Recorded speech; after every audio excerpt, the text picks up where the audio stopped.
can be done without surgery to masculinize the chest? Now, I'm going to have an entire video on this, but just very briefly, we can see that there are a number of types of chest binders.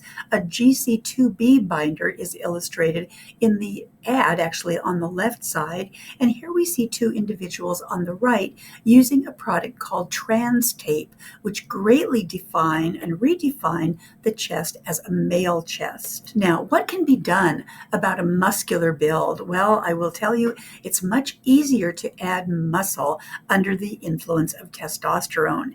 You've got to exercise to get a frame that looks cut or built. Get a trainer or read about muscle building so that you don't get hurt in the process.